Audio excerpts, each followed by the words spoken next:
Hello guys, welcome to ENVISION Academy.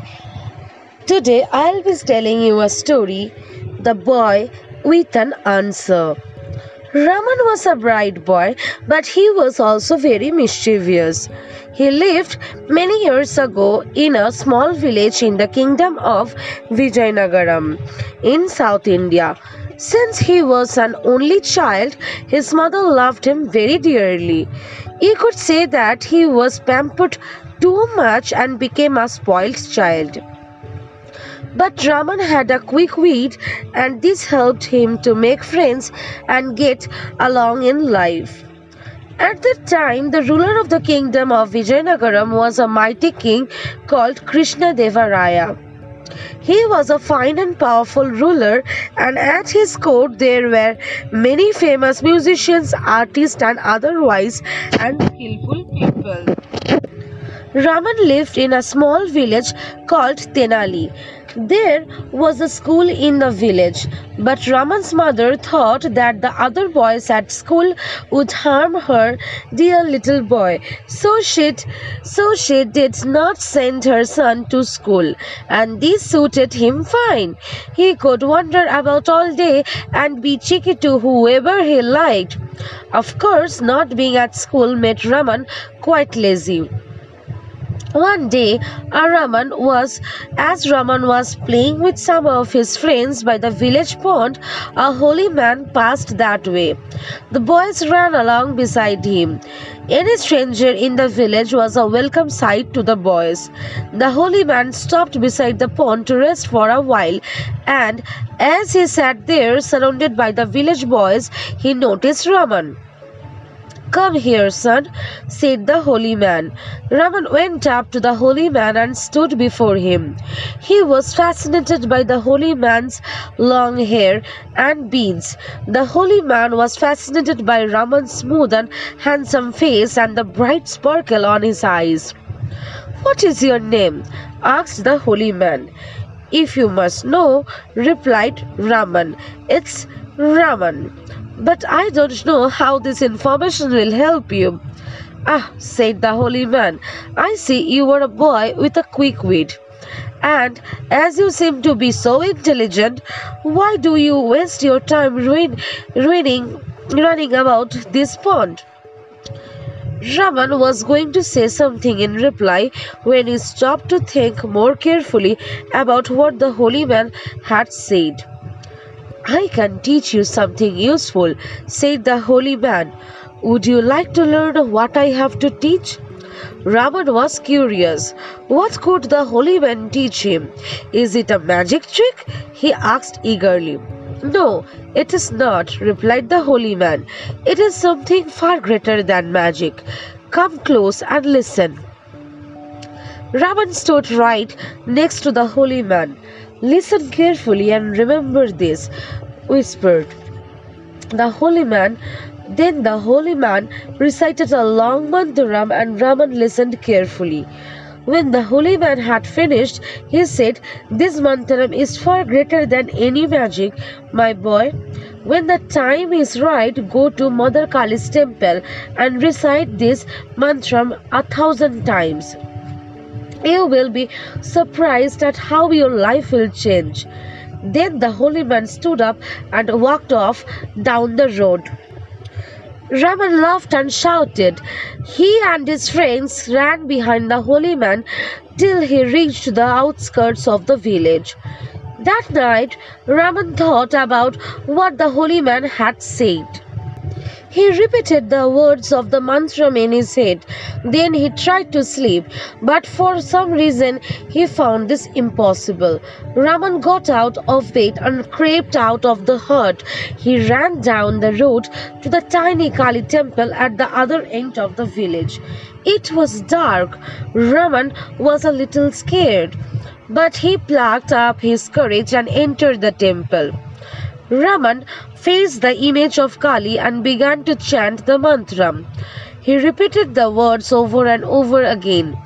The sound of his own voice and the repetition of the lines began to make him feel sleepy. Raman's heavy eyes were almost shut when suddenly a blinding flash lit up the temple. Raman was now wide awake. His eyes were like saucers and he started staring at the idol. The idol suddenly came to life, and instead of a painted stone idol in front of him, there now stood a moving, breathing goddess Kali. Most young boys of his age would have run a mile had they seen such a thing, but Raman was not like them. Instead of running away or screaming, he began to laugh. No. The fearsome face of Kali took on an even darker look, and the goddess's eyes flashed with anger. Raman noticed that his reaction had angered Kali, and he stopped laughing. "I beg your pardon, mother," he said. "I didn't mean to be disrespectful." "Then why did you laugh?" asked Kali. "Well," replied Raman, "you were supposed to have 1,000 heads. This means that you have 1,000 noses. I was just wondering how you blow all those noses when you have a cold." Kali's eyes flashed with rage. Then a smile appeared on the goddess' face. "In 1,000 years never have I been asked such a strange question by a devotee," said the goddess. "But I think I like it." "I am glad," said Raman, sounding relieved. "Since you repeated the mantra so well," said Kali, "I have something for you." The goddess stretched out her arms towards Raman. In both her hands there was a bowl. "Here is a bowl of curds and a bowl of milk," said Kali. "Take one, but choose carefully. The milk will give you much wealth, the curds will bring you great wisdom. You may have either." Raman did not reach out for the bowls. He looked from one to the other. Then he asked, "May I taste them first to see which I like, mother?" "Yes, you may," said the goddess. Raman stepped forward and carefully took a bowl in each hand. Then he jumped backwards, and instead of sipping the contents of the bowl, he gulped them down one after the other. The goddess took in a sharp breath of air. Her eyes flashed and she sprang forward to grab the bowls, but they were quite empty. Kali caught hold of Raman by his hair and lifted him clean off the ground. "I told you to taste them, not gulp the lot," she shouted. "How dare you?" "Please," cried Raman, "I have a good reason for doing what I did. Let me down and I shall tell you." The goddess let go of the boy's hair and he collapsed in a heap on the floor. Raman stood up and brushed off the dust from his arms and knees. "I'm very sorry, mother," he said. "I didn't mean to be rude, but you see, I had to have both the curds and the milk. One would be no use without the other." "What do you mean, boy?" thundered the goddess. "Well, you said that the milk would bring me wealth and the curds will make me wise. No one respects a man who has only wealth.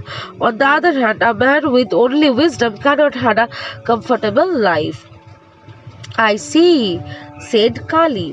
"You really are a bright spark, aren't you? You seem to have an answer for everything and a mind of your own. Well, you may have both these gifts, wisdom and wealth.